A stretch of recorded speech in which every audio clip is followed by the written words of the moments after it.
here today, sadly all virtually, talking to you about digital exclusion, job seeking, and broader issues around social exclusion as well. Just to introduce myself, I lead the digital research at the Institute of Development Studies at the University of Sussex, and I'm also a co-lead of Research Track 4 and the Digit Centre.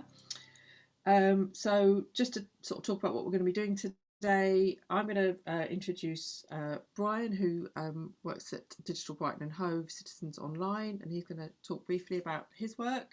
Then I'm going to give a kind of 20-minute presentation about the big picture around digital exclusion in the UK and the research we're doing here in Brighton, and we're doing in London and in New York with my co-investigator Kevin Hernandez.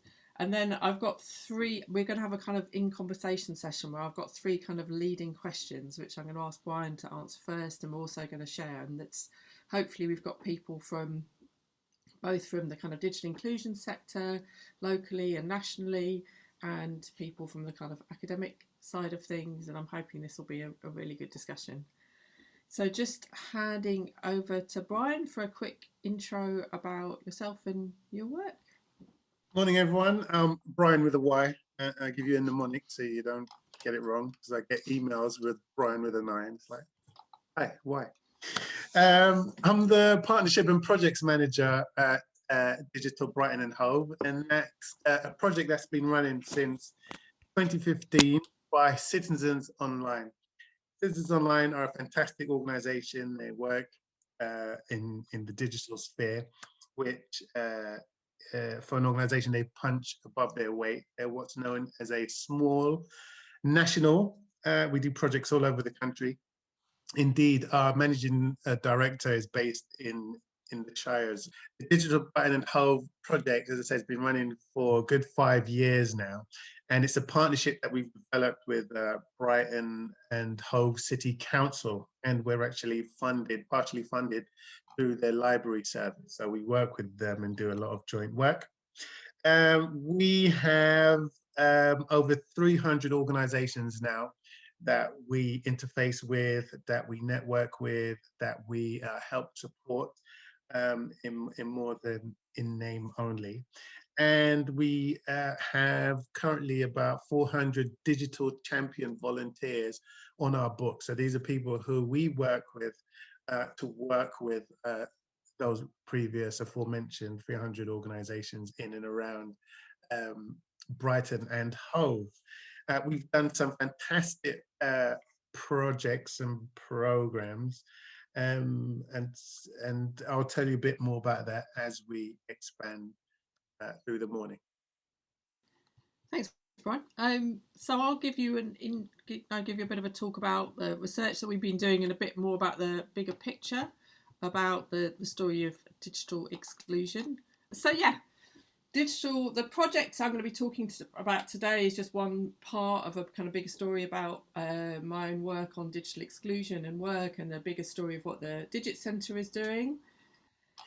So, digital futures at work. So what am I going to be talking about today? I'm going to introduce the research that we're doing. Then I'm going to be talking about the persistence of digital exclusion and why I think we should be talking about digital poverty and not digital exclusion.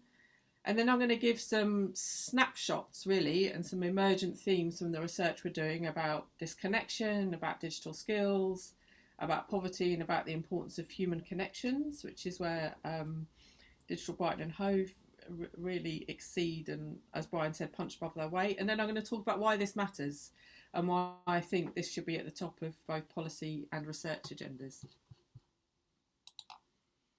So first of all, the research that we're doing. So as I mentioned, I'm the co-lead of Research Track 4, the Digital Futures at Work Research Centre, which is reconnecting the disconnected new channels of voice and representation. And the overall research questions that underpin this research tracker: what happens to displaced workers, and how is technology used to help those looking for work, and how are civil society organisations, including trade unions and other NGOs, responding. And it's that both those questions are really key running through the research that we're doing. And in particular, civil society organisations that I think is so important, in particular organisations like Citizens Online, Digital Brighton and Hove, that acting as kind of digital intermediaries for socially excluded people. So I'm carrying out this research with Kevin Hernandez, who I'm hoping is on this call as well, who's my co-investigator from the IDS Digital Cluster.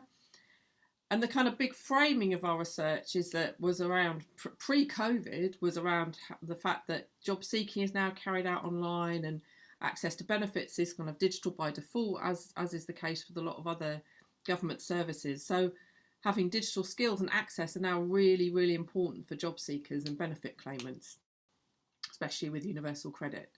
So the research questions that kind of underpin what we're looking at are whether existing inequalities are being amplified, are they being kind of made greater by the digitalisation of job seeking and access to benefits during COVID and the removal of existing offline support mechanisms. So we started doing this research, we'd been planning it for quite a long time, a year or so, and then COVID happened and we realised that with everything moving online and the libraries closing and lots of community centres closing where people would go to get online, it was a really kind of critical time to be looking at this issue. And the kind of broader question is that underlies a lot of what Digit is about, what the research centre about, is like, what does it mean to be a connected worker at the current moment? And there's a lot of stuff. We're all kind of connected workers as we sit here on Zoom dialing into this call. So what does that mean? And what changes are people experienced in their relationship with these tools? Are they making them more empowered, less empowered? Are they making people more excluded? So these are the issues that we're digging into. So where are we doing it? We're doing this study in 3 settings. We're doing the rapid response work, where we're looking at COVID, was carried out by Kevin virtually in his hometown of New York, in various boroughs of New York, in Barking and Dagenham in London, where Citizens Online are also just about to start working. So that's basically the kind of the research that's funded through Digit. So we've been interviewing, because we were not able to do kind of face-to-face interviews with benefit claimants and so on. We've been interviewing people working in civil society organisations, in community groups, and we also interviewed quite a few council staff. Then we got an extra top-up bit of money, thank you very much, to the University of Sussex Higher Education Innovation Fund. And that has meant that we've been able to fund the distribution of 12 tablets through Digital Brighton and Hove, and brilliant the work of the digital champions. So job seekers will be getting tablets with unlimited data, and they'll also get support from the fantastic Anna at Citizens at Digital Brighton and Hove, who's a digital champion par excellence. And then we're going to be carrying on doing this research in those 3 settings. So why do this research? So I wanted to talk a bit about the kind of persistence of digital exclusion and the fact that lots of people are like, oh, well, everyone's got a smartphone now. Why is it important? So this is why I think it's important. In a kind of general sense, I work in the international development sector, and as it's important enough to be one of the sustainable development goals. One of the indicators is the proportion of in the SDGs is the proportion of individuals who've used the internet in the last 3 months.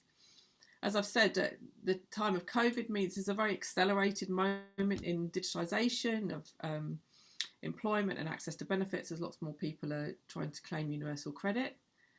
And we think, and we argue, as lots of other people do, that digital exclusion, not having access to and use of skills, leads to not just greater social exclusion. Doesn't mean that you're just excluded from different social institutions, whether it's like anything from political participation to health to education, but it leads to new forms of social exclusion. And this is why I think we need to kind of rethink it as a kind of digital poverty. And I say that because I think it's really interesting that we've started to see that term being used in the press. People have started to talk about digital poverty. And this is a really tragic example from our local paper, the Argus, of a lady who couldn't get a GP's appointment. She didn't have a computer, she didn't have a smartphone, and so she couldn't get a doctor's appointment, and she ended up dying, which is a really tragic story. So this was just in a story from October in the Evening Argus. So you can see the kind of the seriousness of this issue. And similarly with education, we had this great promise of like, oh yeah, all the kids are going to get laptops during the first lockdown. And then this was just announced, I think, also in October, that the allocation of these laptops was slashed by 80%.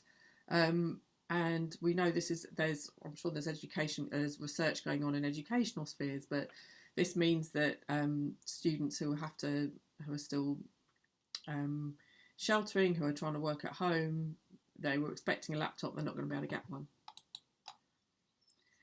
So yeah, that surely everyone has a computer now. Just some sort of basic data on what that looks like. So we're still at 10% of the adult UK population are what's described as internet non-users. So that means they've either never used the internet or haven't used it in the last 3 months, and that's some ONS statistics. The Lloyd's digital research, which is a really, really useful kind of sort of baseline study on digital skills and access, found that 22% of people in the UK don't have the essential digital skills needed for day-to-day life. 6 million people can't turn on a device, and I'm sure lots of the digital champions that work with citizens online would kind of reiterate that issue. 7 million can't open an app, and so a study published on the Citizens Online website showed that 22% of universal credit claimants need help to complete the online application form. So this is partly why it's such a critical issue to look at during lockdown eras, lockdown times when you can't actually get into a library or a community centre. So here's some data from the Ofcom technology tracker. The purple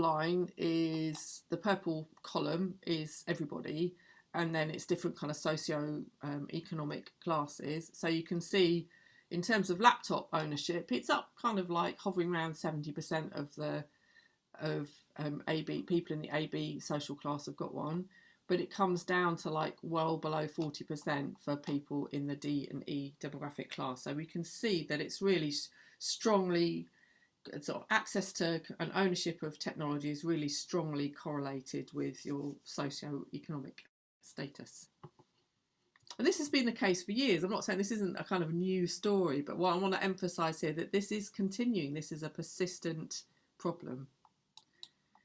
So to show you what this looks like, what does this mean in kind of human terms? What does this mean in terms of people's lives? So I'm just going to share some kind of quotes and snapshots from the research that we've been doing in London, Brighton and New York, because I think this will give you an idea of what this means in people's lives, and some particular themes that myself and Kevin have pulled out from the data. That's Kevin Hernandez, who I'm working with on this. So this is a quote from a lady who works for Barking and Dagenham Council. So she was talking about the fact that they had to keep the council offices open after the first lockdown happened in March, because there were people who just couldn't have any access to council services. And this is talking about the cost of data as a barrier, and we know that's a really, really significant barrier. So she's talking about the fact that people have got no money, no food, no gas, no electric, and they've got no money to put on a mobile phone, and so they're having to come in into the Barking and Dagenham Council office to make phone calls just because they had no credit. So this is a quote from someone who works as an IT trainer for a community employment project in one of the outer boroughs of Brighton. Talking about the fact that for people who are looking for jobs and struggling, talking about the fact that the kind of economic barriers, if you're trying to look for work online, saying I think the people that are looking for jobs and are struggling doing that have those digital barriers in place, because it can be £300 for a computer. Do they have broadband? And that means paying £14 plus a month, depending on the provider. And actually, Ofcom research also shows that the poorer you are, the less likely you are to be able to get online to find the cheap broadband providers. So it's a kind of vicious circle, even just for getting access. So what about the skills that you need? What about digital skills and that as a barrier? So again, this is a quote from one of the council staff in Brighton. So assume that everyone can fill in forms, everyone can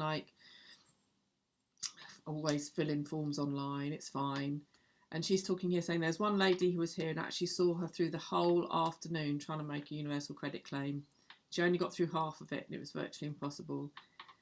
And she had no understanding of just clicking or moving the mouse. And that for people who are kind of digital natives, who've been working online for years, you think, well, God, how would you not know to use a mouse? But actually, that's more common than you think. Similarly, and you'd think, oh, maybe it's different in New York, maybe it's different in America.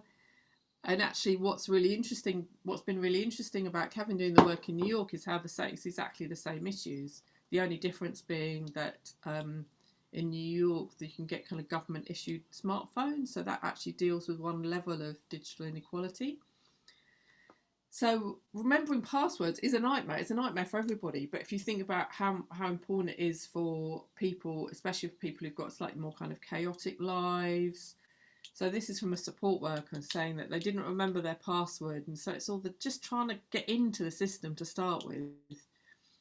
And their experience of what was also interesting was the government kept changing the website. So even through those months when I was helping, I'll be looking at something new too. So the support workers themselves are having to deal with the very kind of changing, in New York at least, having to deal with a kind of very rapidly changing kind of digital interface. So the support worker said, I just knew there was no way in the world they were going to be able to answer this questionnaire or even find the right place to click in the beginning. So a bit more about job seeking and looking for jobs online. And this is another support worker from the States. I think they get overwhelmed with how much information is on the screen and where to focus. So even just typing in what kind of job they want feels overwhelming to some of the clients. And even knowing what the icon with the little person is. So we have all these kind of assumptions of oh yeah, a little envelope means that and a pointy arrow means this, but we're so used to those kind of on-screen metaphors that you can forget what it feels like to just not know that. Uploading stuff is tricky because it requires clicking the upload button and finding the document, and that uploading and passwords and email is some of the themes that keep on coming through in our research.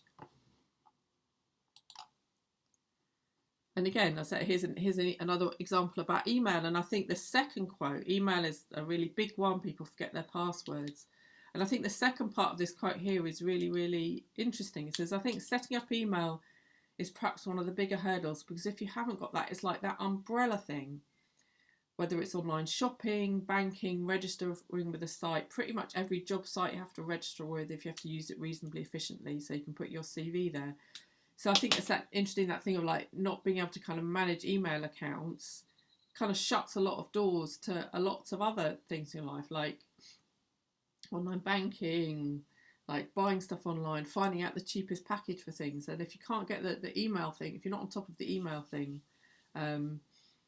which a lot of people aren't, then it kind of closes off a whole realm. You're excluded, you're socially excluded. So that's what I was talking about with these new forms of social exclusion.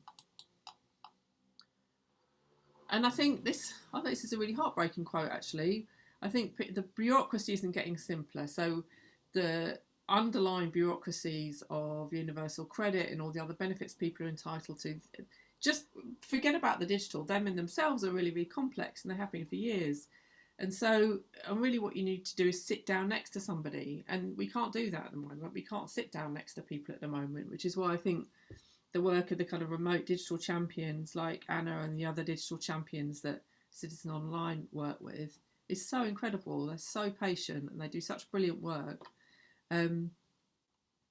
I think people can be very easily made to feel stupid, and they're already vulnerable. And I think that's the tragedy of this. This is what makes me feel really passionate about this work, is that why are these digital systems making people feel stupid? Why are they making vulnerable people feel more vulnerable?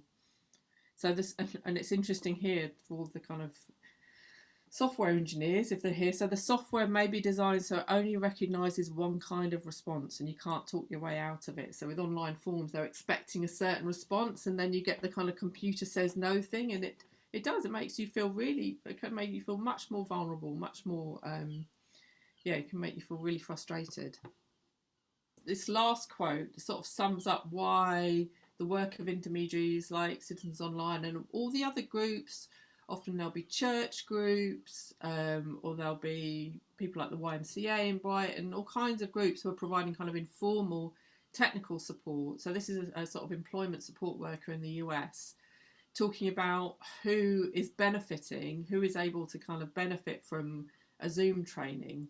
And they were saying that basically this guy here is saying that people haven't got many people to support them really struggle, but the people who can sign up to Zoom, they're people who've got a lot of people around them. They might be their kids, they might be relatives, they might be just people they know who can provide that digital support.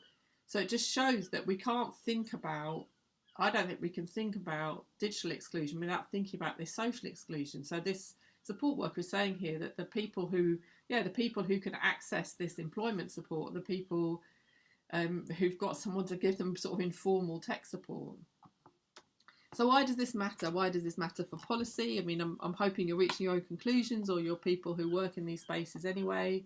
So I'm just going to talk a bit in these last set of slides about why I think this is important for policy and what research agendas we should be pursuing.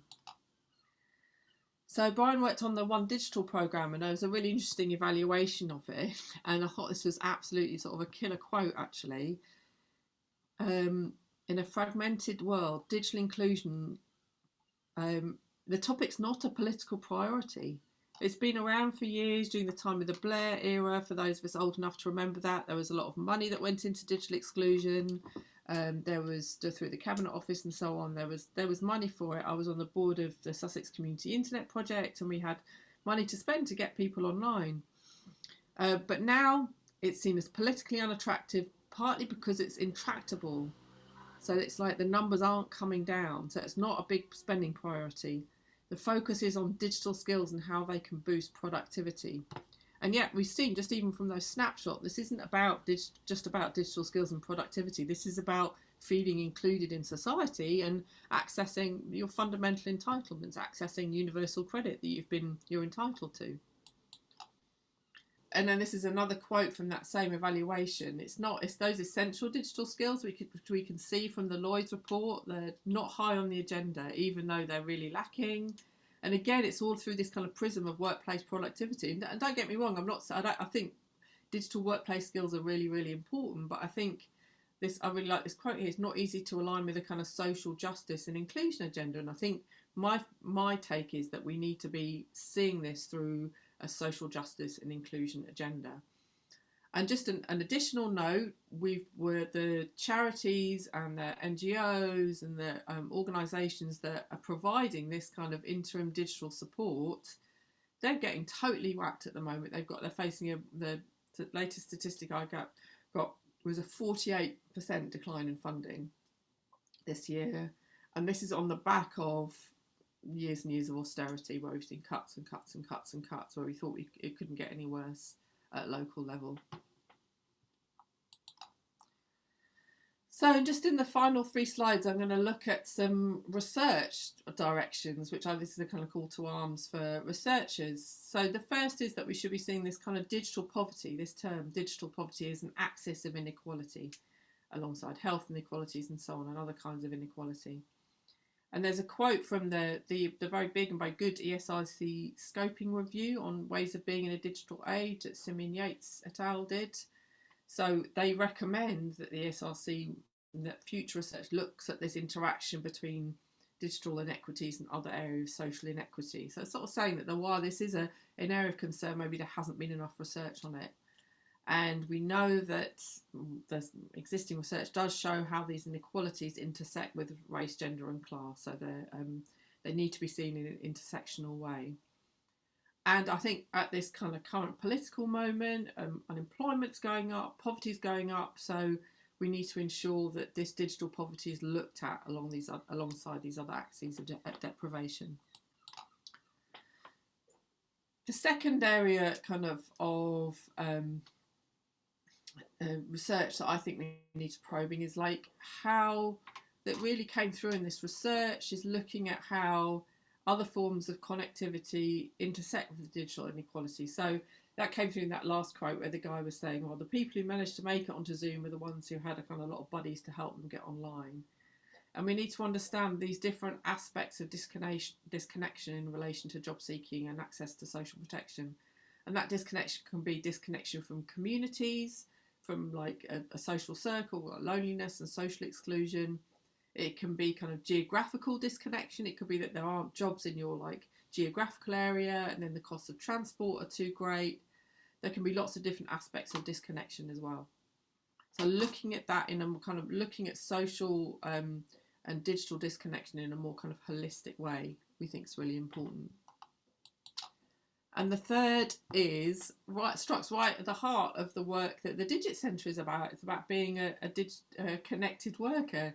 So we've seen as work moves online, and we've seen an increased in the amount of systems used for kind of monitoring workers' activity, whether that's workers in the gig economy who are constantly tracked, or workers in the kind of more formal economy, getting the kind of quantified worker and getting more and more surveillance.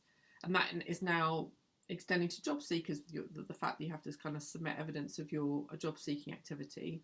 So we've got this technological apparatus, like arguably lessening our kind of individual agency and our rights and invading our privacy.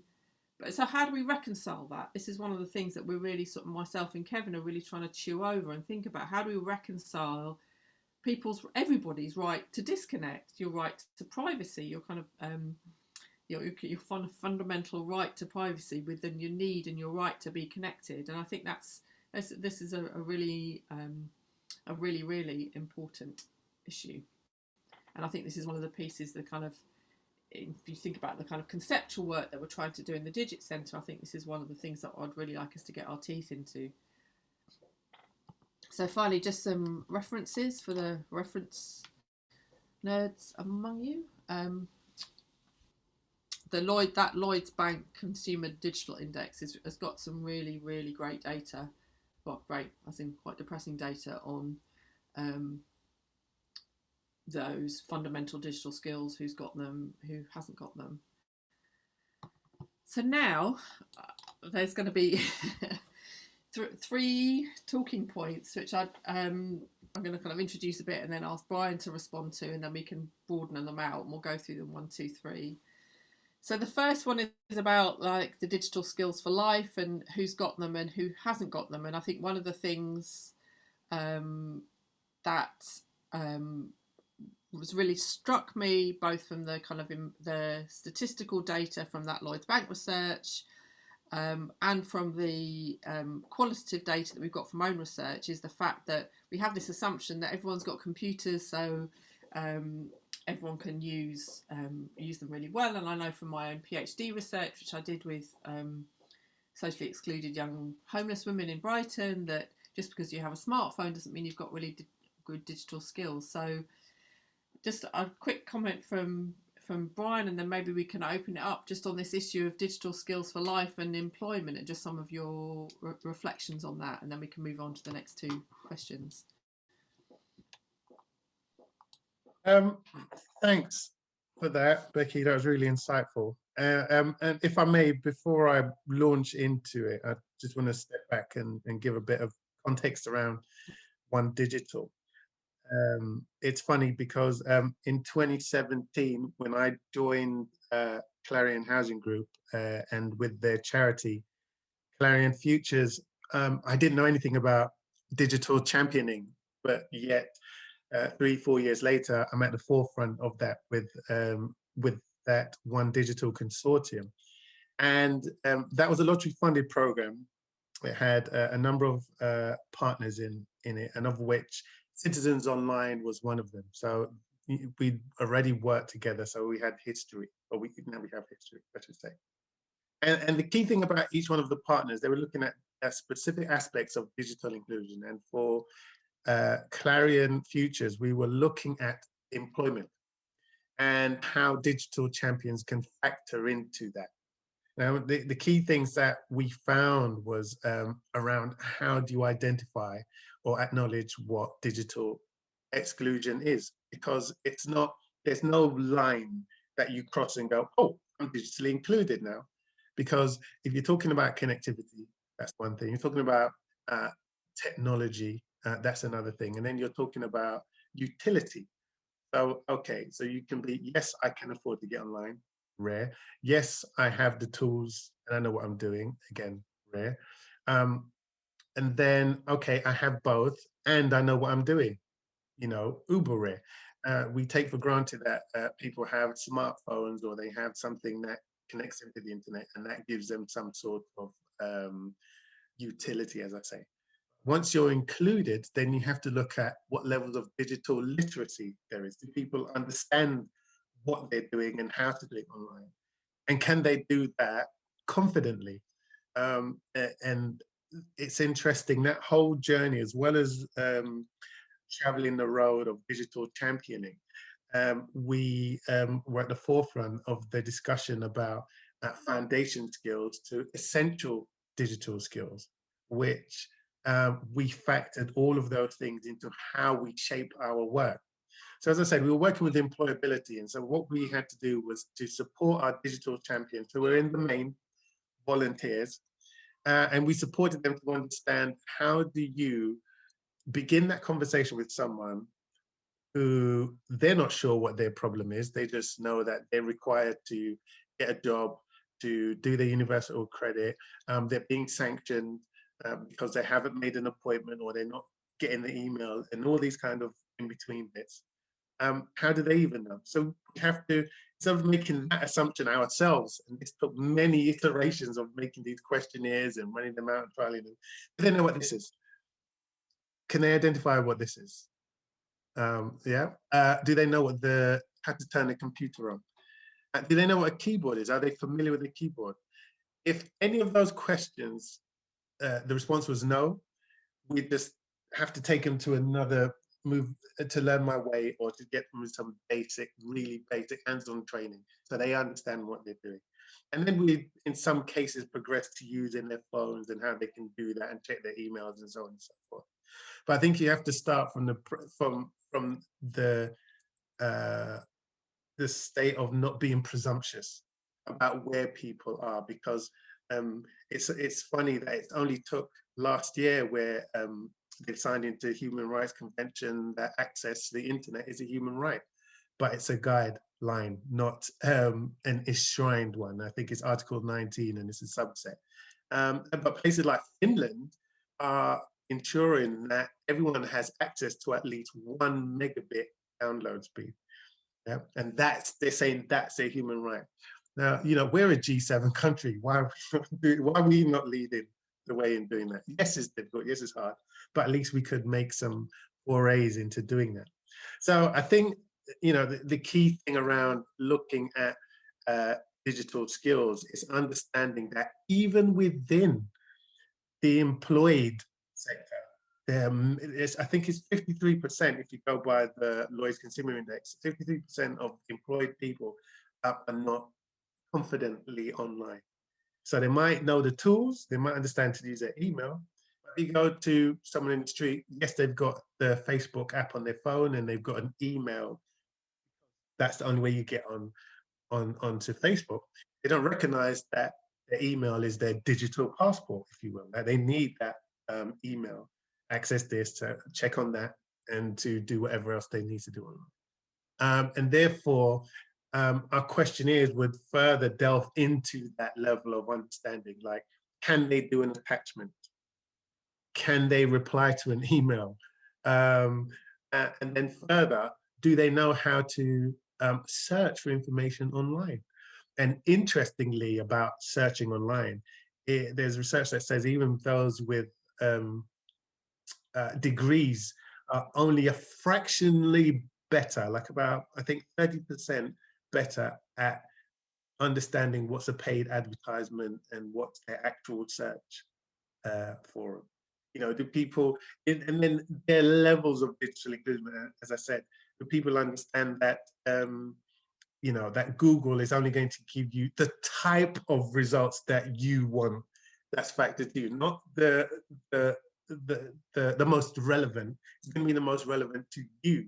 So if you are someone that's interested in digital, and your searches around digital and your emails around digital, of course Google aggregates that information. So when you do a search, your top search is going to be different from my top search, perhaps. So that's the kind of thing that people don't recognize, and we get caught in an echo chamber and so on and so forth. So there's so many different levels of trying to ascertain where people's understanding of their own digital inclusion is. And I'm so looking forward to this project with Becky, because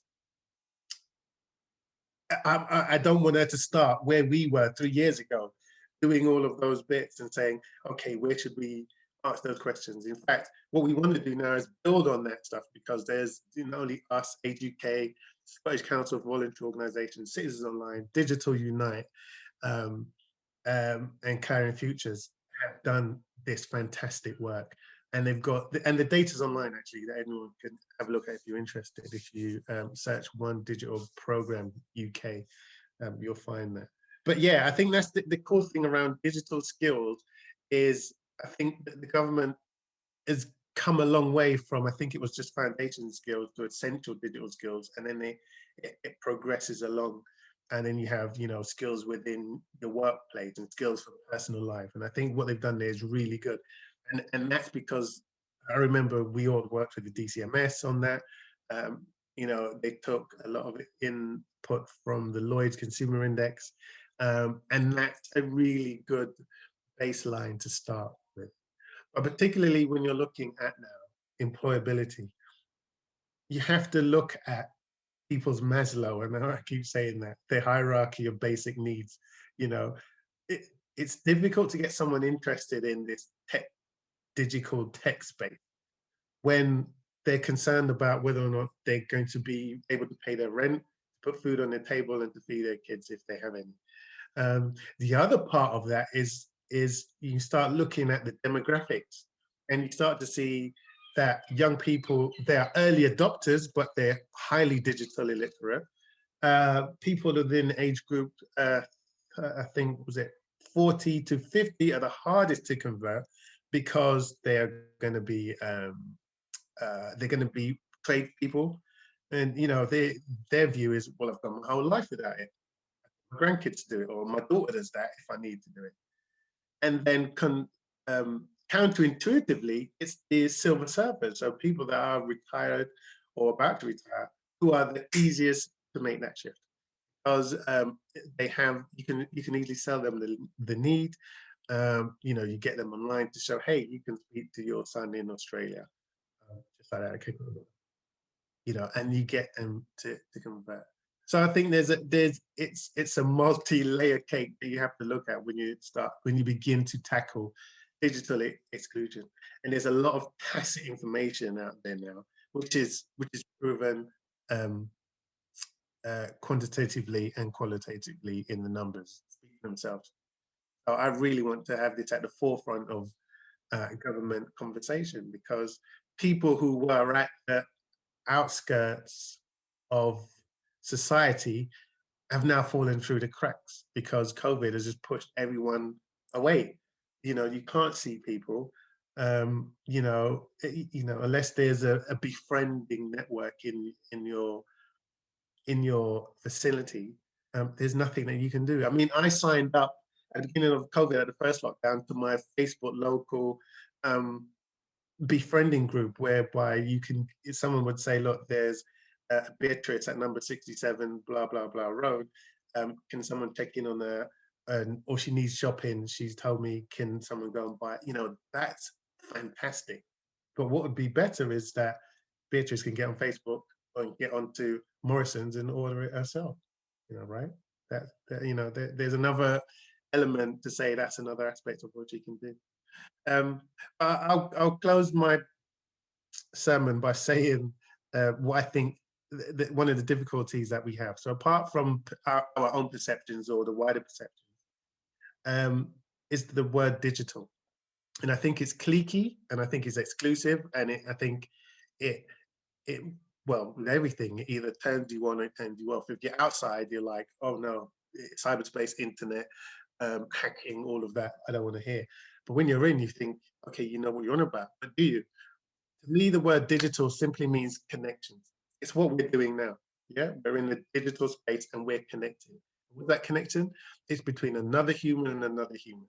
And that's the bit that we need to kind of push forward to the forefront. So whether you're doing it through Zoom, through WhatsApp, on Facebook, You know, that word digital, it just throws people, but essentially you are just interfacing. And that's all that we need to do. So we're in a world where people think that AI is going to take over, or, you know, the technological revolution is going to push people. And it's actually no. In fact, you'll find that the more technically advanced we get, is the more human involvement you're going to need, because someone has to show you how to do it. And that can only be done by interface. And yes, you can do a course online and click and redo, but at one point you're going to need to speak to someone. So yeah, let's continue to be human about this work. Thanks, Brian. I think there's let's continue to be human about it. And I think there's been so much, when you say this, really, we can get very cliquey about that word digital. As someone who kind of runs a digital research group, often I find the problem is that people don't see digital where they need to see it, and actually they don't see how so many of their everyday activities are actually mediated by digital technology.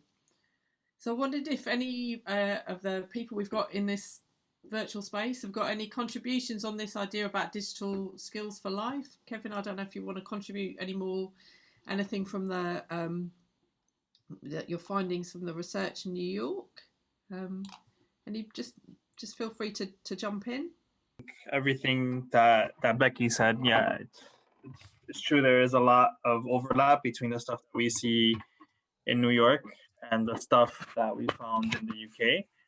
I would say that one of the values of having done the case study in the US as well is that I've been working with mainly a different demographic in New York City. I've been working mainly with NGOs that don't really have a digital focus, but that find themselves having to do more digital stuff. They might have been doing some digital stuff in the past related to work, helping people find work online, and also doing like digital training courses.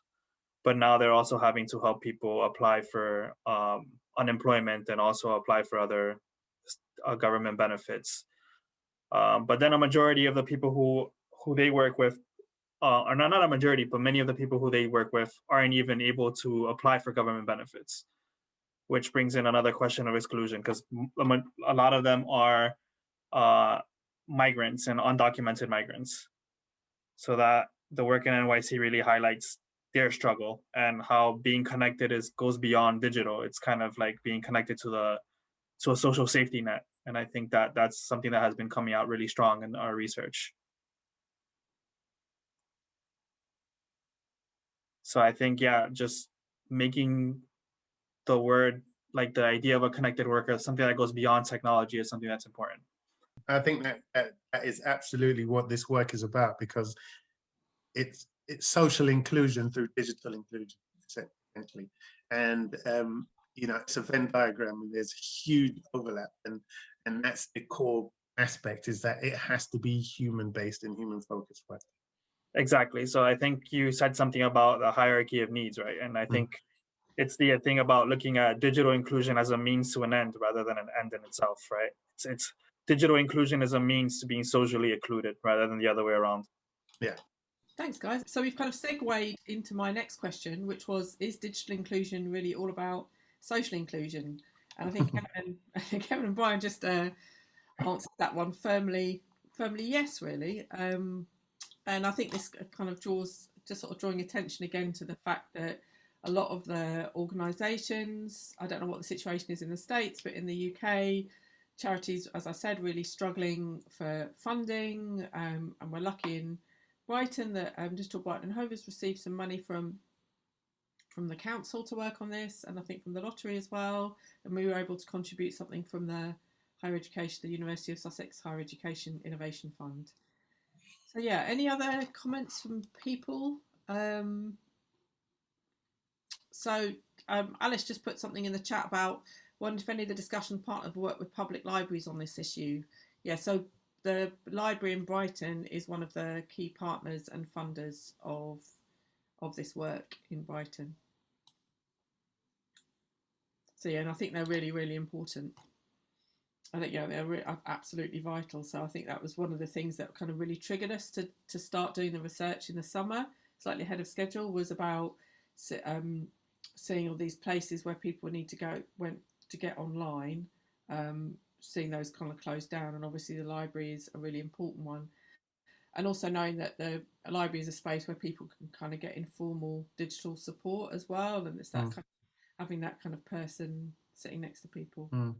And I think, I think the core bit around social inclusion is that there's always this perception, if I take the worst example out there, which is Make America Great Again, there's this thing that we seem to look back in the past with rose-tinted lenses, and there's this thing that we had community and that people would help out.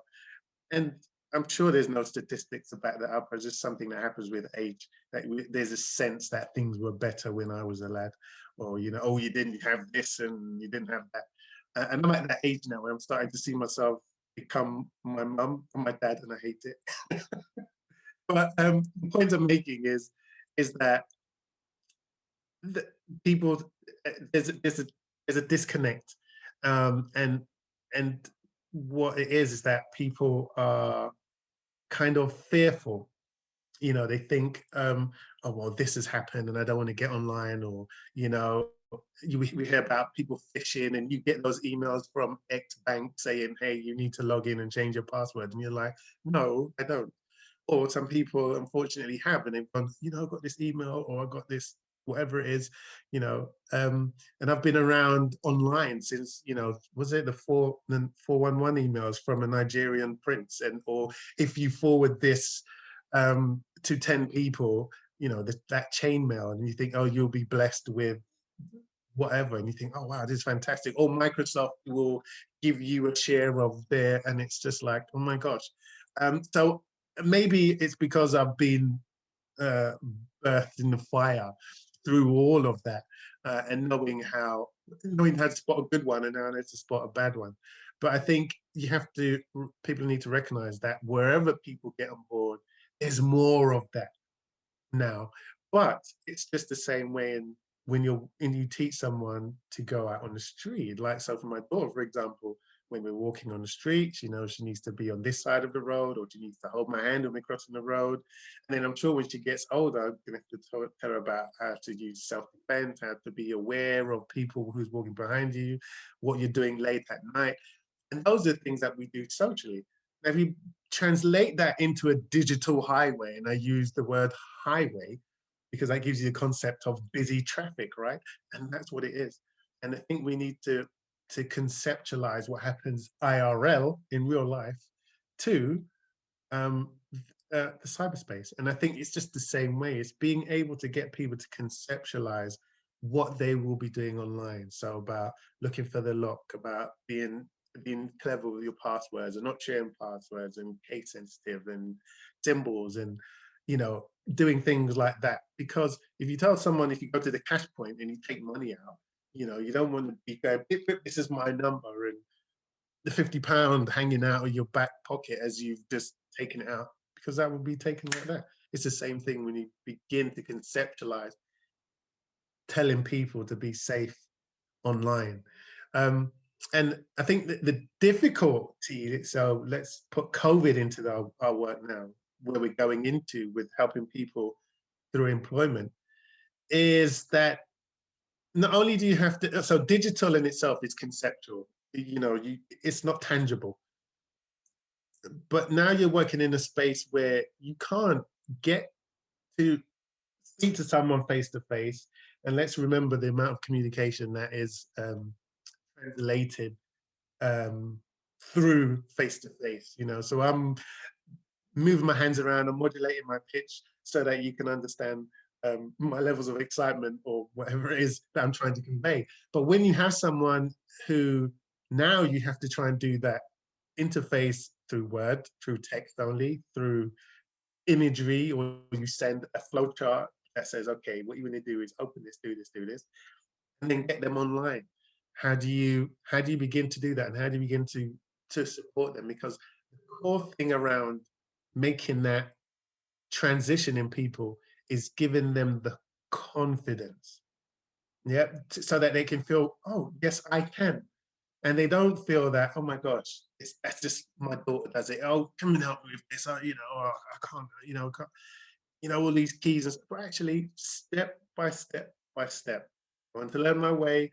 You want to this, and then you understand how to use the keyboard, and you know the shift key, and how to get without using in all caps, and learn about netiquette and all these things. They begin to come in like that. I've worked with people who are partially sighted, which they essentially they're blind, and configuring them to utilize their tablet. I know nothing about iOS. So the great thing about doing that kind of work is, okay, I don't know what to do. Let's find together. So we do a voice command and search Google and get the answer, and then it tells us to do this. And not only am I learning, the person I'm working with is learning too. So then they see, oh, well, I'm getting help from someone who doesn't know, but he's essentially showing me how I can find out myself. So what's that? Action-centered learning, learning by doing. I worked with someone in Bromley who was heavily dyslexic. And this is the key thing about this thing about employability and assumptions. The people who are employed to get people into work may not recognize, or actually, the individual might recognize, they're working in a structure that doesn't allow them to make concession for someone who has a disability that may impair them. So physically, they look fine, they talk well, but you don't know what can't be shown is the pressure that this person goes through in their whole life trying to understand the symbols and what words mean, and they literally fall apart. So you think, yeah, but they've read the letter I sent. It's not through reading, it's through recognizing the symbols of what the shape of this word means, so they understand it. That's how critically dyslexic this gentleman was. So I worked with him and we showed him how to use the microphone, how to find it on Google Chrome, how to use it, voice commands on his phone, set it up so he can do it. So interestingly, so you had a blind person who couldn't really see what they were doing, but had haptic feedback and understood how to find things. And it would say down to the left, further left, press there, and then they know what they're doing. And then you have a dyslexic person who can see and is physically able, but he can't read what he's seeing. So essentially, they're the same people, but they're not seen the same. And this is why I work with another fantastic charity called Diversity and Ability is core, because not only is it about language, it's about our perceptions of people who have hidden neurodiverse issues and things like that. And now let's look at another one to all our Brexit compatriots online, and that's English as a second language, ESOL. We don't appreciate, or we don't recognize, I should say, how much people from overseas contribute to the UK economy. So it's and there's more of them, particularly on the coast and in London, and so they need to tap into the services in order to contribute and benefit their own lives. So it's interesting that to teach them how actually you can get this in a language you understand. You can get Google to do a translate on the web page and it will show it in a language that you understand. Whilst they're doing their English as a second language course, why should they be prevented from keeping a roof over their head? And remember the whole thing about them being here so that they can contribute as a UK taxpayer. So there are so many different levels of digital literacy that work in and about social inclusion, not at the service, immediately perceived. So special thanks to Brian for bringing up this kind of neurodiversity issue that actually we've really struggled with as we move our teaching online. That I don't know how brilliant universities have been about as they move their kind of teaching and learning online, about making sure that the way that we present our materials is good for people with different kinds of different neurodiverse individuals. So I think that's just something we're struggling with across the board. So any other comments from the floor? Yeah, I'm an OU student. That's how I heard about some of your work, followed you on Twitter, and I saw it and I was like, oh yeah, that's interesting. I'm neurodivergent myself, and my mum's downstairs trying to do a Zoom conference as a visually impaired lady, so I keep getting to go and check. And one of the things that I was just thinking about, like, is about having claimed benefits myself. Like, you have that fear of like getting that brown envelope in the post, and I think something that, like, to me is intrinsic, like, I've had people help with forms. I'm digitally capable, but when you try and do those forms, you're trying to do it in an environment where you're really anxious and you're really stressed, and it's been designed to trip you up. I've helped other people do the forms, and during this pandemic I've done it over screen sharing, and sometimes it's easier because you can actually see what they're doing because they don't have the language to explain what the problem is. And then you're trying to do a form with someone who's very stressed, and so I'll need help when I'm doing a form, because when you're stressed, and we all know this really, that when we're stressed things are harder. So trying to teach people skills whilst you're trying to do a form or a job application or something with them.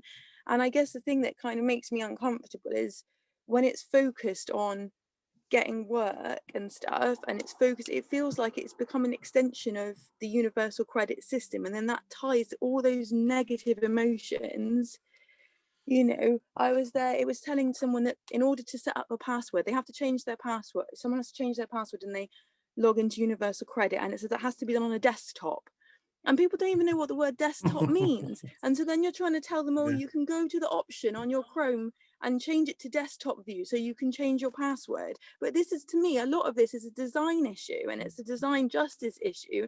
And it's not about, oh, we should teach everyone how to navigate these terrible systems. To me, it's like, we need to fight for the fact that people shouldn't be in a position where the only way they can get a doctor's appointment is to go through these ridiculous forms. I know how to use technology, but this is not a good design. Like, at the moment I'm learning about accessible design, and I'm going that the problem here is that, and it's not the technological design, it's the people making the decisions. They're deciding that if you mark above a 7 on a pain threshold, you can't get a GP appointment. It will tell you have to go to 111 or you have to go to A&E, and you call 111 and A&E, and they go, well, we can't do anything, that's a chronic condition. I had to go on my GP to get a repeat prescription for medicine that I need for my mental health to cope with the stress of all this bloody stuff, and like, you know, which is ridiculous. And then you go and you have to do another form, and you're spending like 25 minutes filling out a form to be screened for anxiety and depression, which I'm already diagnosed with.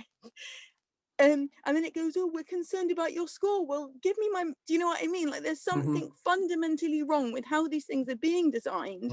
And I don't think that it's ethical for organizations to not acknowledge that, like, with the people that they're working with as well, and say, like, you know, we can teach you how to do these things, but when it needs to be solidarity, you know.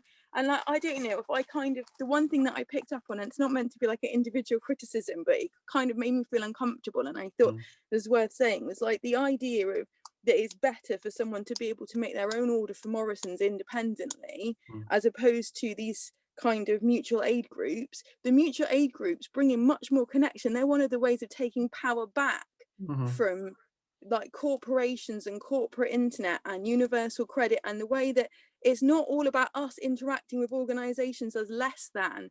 There's the power of the internet. To me, the magic of it is the ability that we have to connect, like the chronic illness communities, the neurodiverse communities. That I found out that I was neurodivergent through basically people on a Facebook group.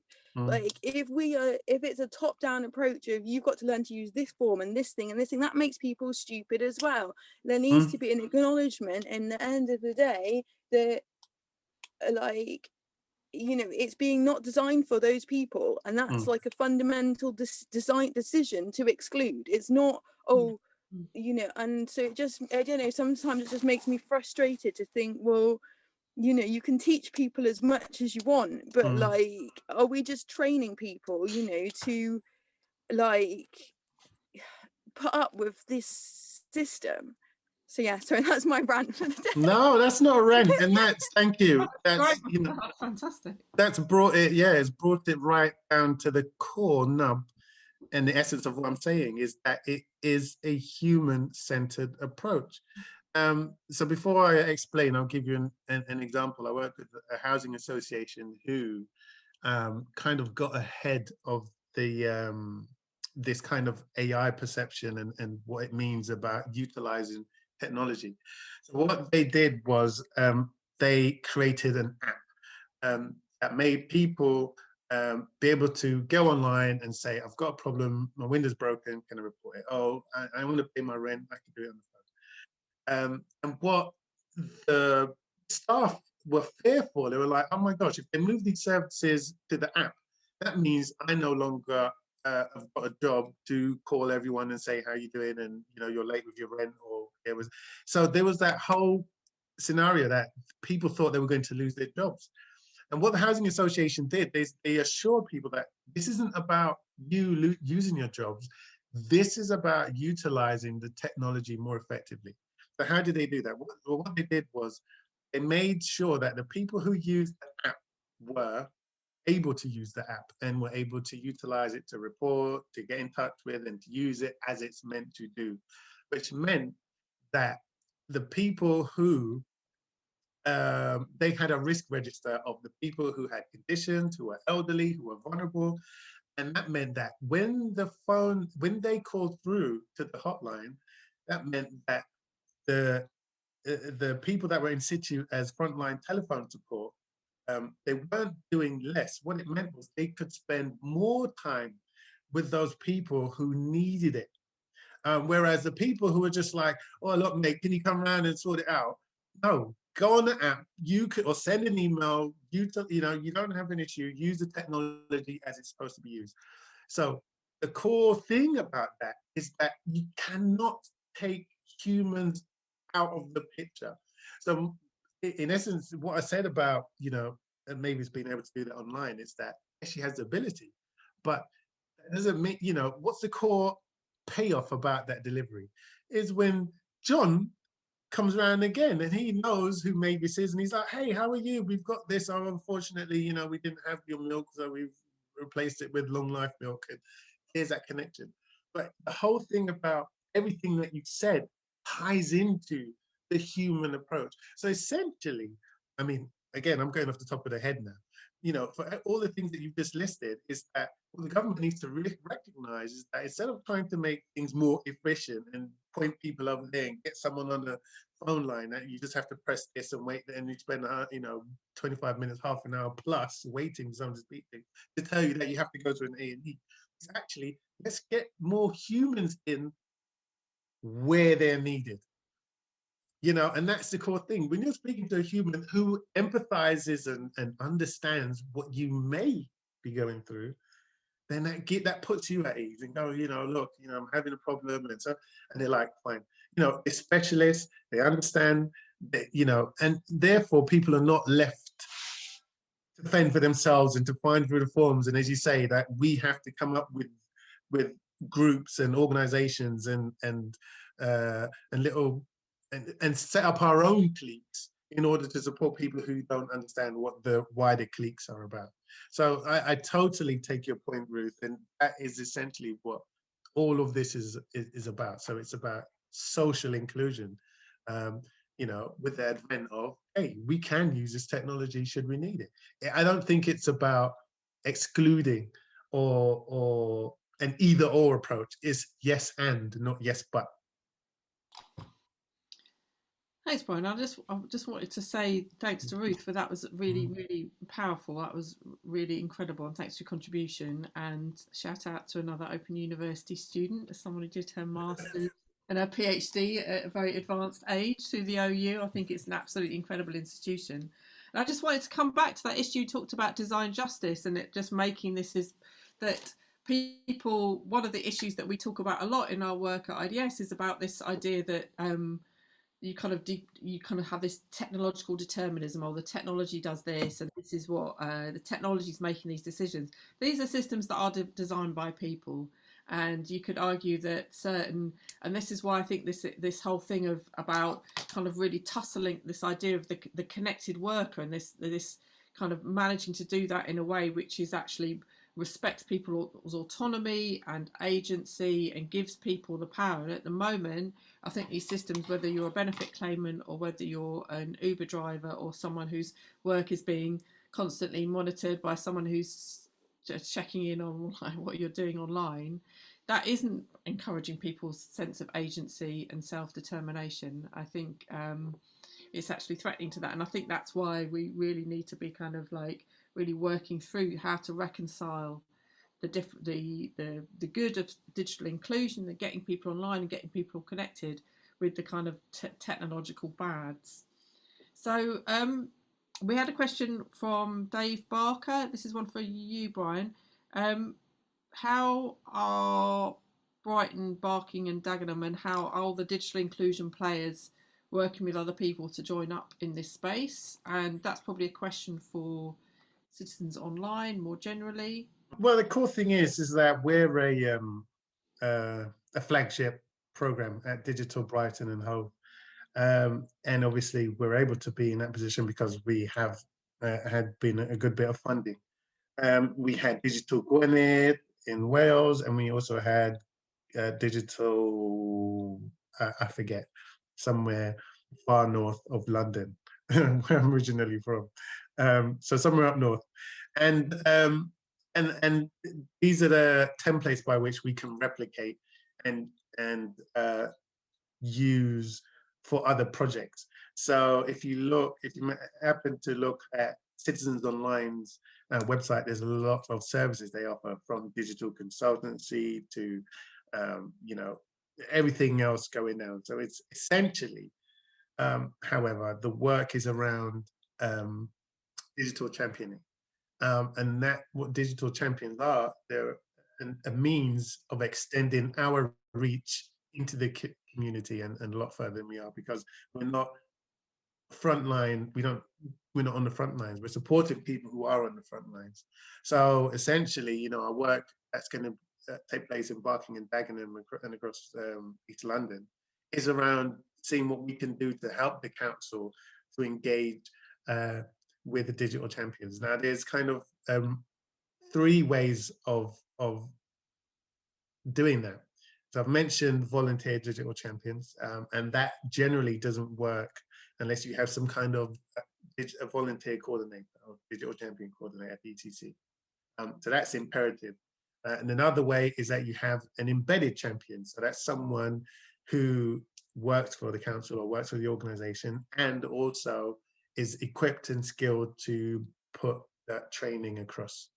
And then the ultimate way, top tier, is to employ someone as a digital champion, as we have done with Anna. And if you see check the link that Becky's just passed through, if you check one of the blogs about Anna's work on the Citizens Online website, you can see how rewarding it is for her. So I think that's the core thing. It's about recognizing that you need a means to reach the people, and as close as you can to face-to-face in an international pandemic as you can get. And that may be a socially distanced space, let's say post-lockdown rather than post-COVID, whenever that is. So post-lockdown, if you can get people together in a socially distant space, you can generally support someone. They've got a tablet and you can say, okay, right, this is what you want to do, and you can mirror it and support them. I think that's a key element of this work. However, we also need to look at more innovative ways, or additional innovative ways of supporting people online and getting them to utilize the internet. And I think a key part of the program that we're about to do with Dr. Becky is that we're providing not just the tablet, so we're providing connectivity too. So, the last thing you want to do is provide this lovely tablet and then you go, okay, you need to go to a Costa, or you need to have broadband at home and there's none, or you can't access the Costa. So it's like, okay, here's a SIM that has X amount of data on it, and it's a rolling contract, and we can support you throughout the length of this project. So yeah, I hope that's helped. But if you want to add any more specificity to your question, give me a shout. Yeah, I put another link into CAST, which is the organisation that Brian's predecessor has now gone to work for. They're a kind of nationwide organisation working with not-for-profits using technology for good. Any other sort of questions or comments from anybody, any other commentators? I just wanted to kind of hammer home the fact that I think everything that we've heard about today, from Brian's reflections, from Ruth's reflections, has really reinforced for me that this is a really critical. This is actually quite a good sort of policy moment at a time for us to be putting digital poverty and putting digital exclusion and its impacts onto the research and policy agenda, and sort of also looking beyond that to say, well, we want technological systems which work for people, which don't leave people, which are designed in such a way that don't leave people feeling anxious, feeling guilty before they've even done anything, feeling kind of punished, feel included in a positive way. There's a term that we use in social inclusion called adverse incorporation, which means that you're incorporated into kind of technological sort of digital society, but it's actually having a negative impact. And I think so much of what we're seeing at the moment is adverse incorporation, that people are included into digital society, whether you're an Uber driver who's not able to get an insight into the algorithms that are determining how much you're earning, or someone who's not able to get the benefits you're entitled to, that you're included in a negative way, and that we all need to take responsibility for, and policymakers need to take responsibility to figuring out how we can make these systems more equitable.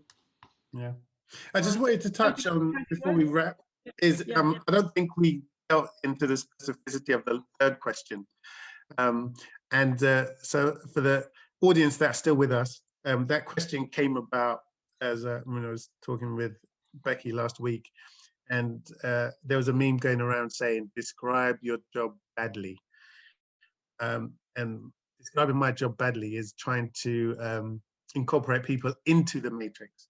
And I think whilst we're talking about giving people the ability to get online, so that's either through tech or through connectivity, the next thing, as I said, is around making sure you incorporate digital literacy around that. So giving people the wherewithal to understand that if they're on an Android phone, which is essentially Google, which is a data hoover, you're tied into Google Maps, and then you're tied into anything else Google, which means you're essentially sharing everything and anything about your use of that phone with them. There's ways around that. But I think when I think the first thing is it's a poison chalice, if you will. It is getting people to understand how they can utilize it, and then getting them to understand the choices they can make around using it. And again, that's a winding road, and you start to talk about all different aspects of things that you can use and things that you can, apps and technologies and different bits about how you get people to secure their privacy or make choices about how best they can share that information. And I think the other meme, which I think we are all familiar with, is what's the greatest lie that we all tell, and we probably do it on the regular, and that is, I have clicked here because I have read and understood all the terms and conditions of this free application that I'm signing up for to utilize. So I think that's something that we all, but there's, I forget the name of the body, but just in the same way that Ruth mentioned, there's a group of people who have come together to make things in plain English, and it's deliberately not written in plain English, so that you can sign your soul away whenever you want to use something. But people are campaigning actively to make sure that there are others who can, when you do sign up for something in plain English, it says, this is what you're giving away to utilize this thing for free. And essentially that's all it comes down to, despite the fact of whether or not you're breaking the law and you're trying to reverse engineer their app. None of us are trying to do that. But what we really want to know is, what are we sacrificing to utilize your application? And I think I think that bit of knowledge and understanding comes from at least getting people to understand what they can use first. Because if you start that conversation first, then you're undoing the work of the utility that people can access. And then what do? Because the world is not gonna, well, it's been forced to do a handbrake now.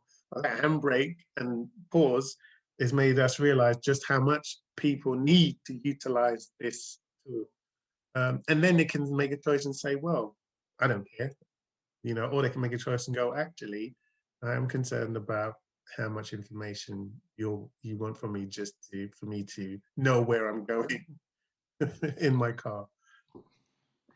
Yeah, I think that's a really important point. Often that piece around people's kind of individual agency and digital privacy is treated as a kind of functional thing when we're talking about digital skills. Like, it's really important to keep your credit card details safe, but actually making that a broader issue about what's your right to privacy and your right not to share data, I think is a really fundamental part of digital inclusion. So any kind of final comments on like how we can get this on the policy agenda, how we can kind of research issues that people feel that are worth pursuing? Thank you for all the information you provided. I was curious to know how you're developing this. What are the next steps for you? The tablets are being distributed now through Anna and Katie at Digital Brighton and Hove. And I think there's a few left, actually. I think we've got a few places left. So if there's people who still need, got any job seekers who want to do references. And then we're going to carry on doing interviews in Brighton and in Barking and Dagenham. And what I personally, and I think with Kevin, we'd really like to dig in more to this, to carry on doing research, to sort of digging in more into these different aspects of digital exclusion and just getting beyond those kind of that quantitative data, and also exploring that tension that between the kind of over-connected worker and how people feel about their need to be kind of continuously kind of connected and reporting into all these sort of technological systems, and their kind of right to privacy and their right to their own agency, because I think there's a lot of kind of genuine concerns, not just in the kind of space to do with employability and benefits, but more broadly. They're digging further and into more depth into these issues. And with the tablet scheme, we're looking at people's progression to see whether people kind of want to carry on being connected after that, whether what their learning journeys are like, what difference it really makes to their lives in a kind of qualitative way. But any suggestions welcome. The Digit Centre is a multi-year research project, and we'll be looking for more funding to complement the funding we've got from the Digit as well. But any suggestions? Excellent. Well, I'm also looking for suggestions, ideas, because we were faced with similar issues, especially with COVID, and it just enhanced that. Sorry, I'm a careers coordinator for Roots Project. I see some of my colleagues are also here, and David is one of the trainers that comes to Ad Hoc in where I'm based. The people that we normally support already have those issues, but then with COVID, because they were not able to access the center, quite a few of my participants didn't even have a laptop. So fortunately, we were able to use a Roots budget to buy laptops for some of our participants, and also SIM cards so they could have access to data.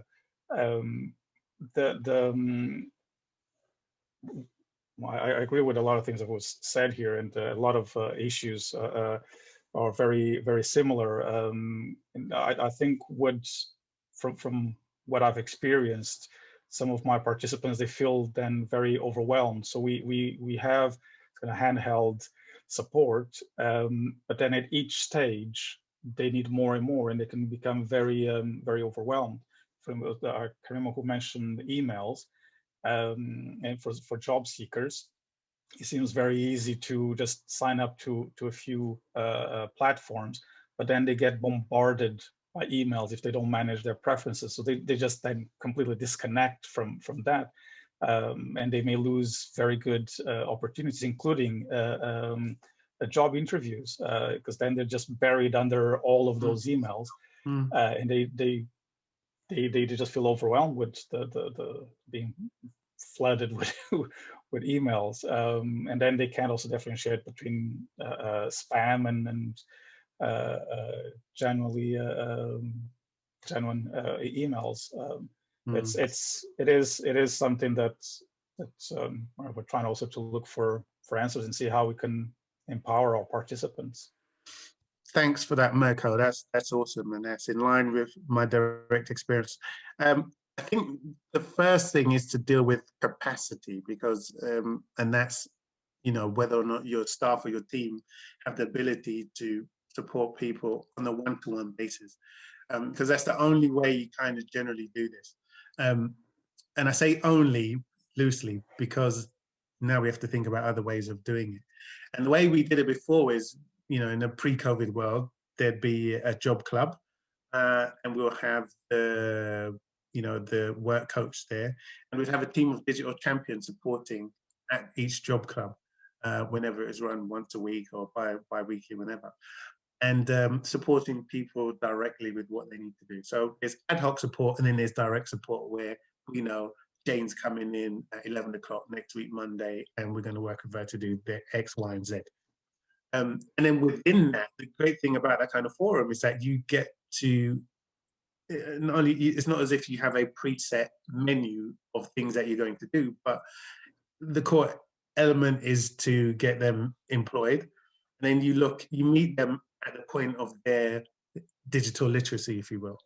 So you can't say, okay, do this, do this, do this. It's like some people may already do that. They may have a CV, but do they know how to upload it into Total Jobs and then set the preferences, as you say? So it has to be one-to-one in that regard. It has to be bespoke. But I think in the way now, and this idea has only just come to me, is to have a sort of virtual job club where you have, you know, the people with the tools that you've just supplied them with meet online at a particular time and place.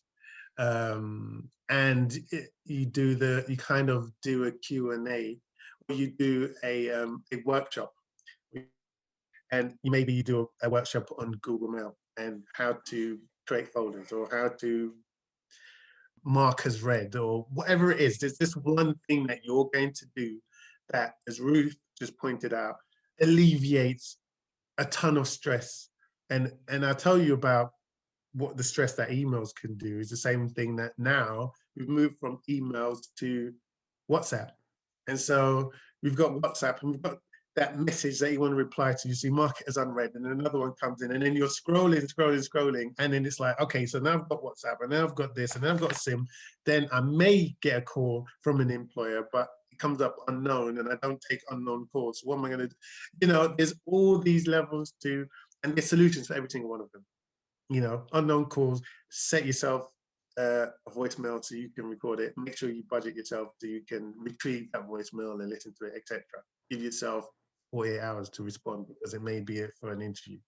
You know, and then you create step-by-step solutions like that. But trust me, you're not alone in this. You know, like I said, you know, we work with 300 organizations, and there are many of them that have not even begun any element of digital transformation, and COVID has just left them. We serve our client base, you know, people that are working with homeless people, you know, and they provide food packages and things like this. Like, how do we reach them now, or how do we support them where they had one of the aforementioned job clubs and they can do that? So they still need to get work, and they still need to pay their rent, but now they can't come into the center. So I think, you know, these are some of the things that, if I may, we do. So please find my contact details. I'd love to be able to help you find a solution to this direct problem, because as we're talking about research, but this is the hierarchy of basic needs. There are people out there right now that cannot get the resources they need to exist, you know. And whilst, you know, this creates a number of tensions and stresses. So not only for the people that we're working with, but for us as practitioners, yourself, me, my team. We exist to help people be socially included, but now we can't. So who's supporting us deal with the fact that we're in this dissonance of like, oh, well, there has to be a line. We need to have a cutoff point, and whether that line is And if you finish at 7 or finish at 5, you just have to close that computer and walk away and be with your family or go for the walk or walk your dog or pet your cat or do something else. And then the next day, let's go and go full speed. So I think there's that whole thing around this new digital space, because neurodiversity is everything. Your mental health is your first health, right? Because if you're not right in how you perceive the world, that's going to affect everything from your health right down. And stress is the biggest killer. So please, yeah, find my details. Let's talk. Let me help you get off the ground. I think that's a really important point about this. Yeah, and that's part of the overconnectedness, isn't it, as well, of this. So I'm looking forward to the tips and tricks on how to manage WhatsApp stress, because that's the next one. I'm going to give you it right now, actually, the WhatsApp thing, and I found it out beginning of this year. It's called WhatsApp Zero. So every message you read, you archive it. And we think of archive of, oh, it's gone. Actually, it's just hidden. And so the only thing you have in your WhatsApp are your unread emails or your unread messages. Everything else, you just archive it and you just keep it as blank as possible. Now, you think, oh, I've got to get back to Becky about that thing. What you do is go to new message, find Becky, and all your messages are still there. So your whole conversation hasn't gone, it hasn't deleted, everything's still there. So just archive everything that you've read, and that's it. And if it's important to you, you'll get back to it. You know, we create stresses by going, I've got to get back. I'm just going to leave it in my top. I even had my top people, like my daughter, my son, my family group. And I think these are the people that I interact with. But actually, just created an additional level of stress to think that I have to communicate with them when I actually don't have anything to say. Just archive it and WhatsApp Zero. I think that's a great piece of closing advice, actually. We're coming back to the how to escape the matrix and how to return us all to a sense of agency and control over our digital lives. So thank you very much, and thanks to everyone for coming today. Thank you. Bye-bye. Thanks, everyone. Thank you. Bye.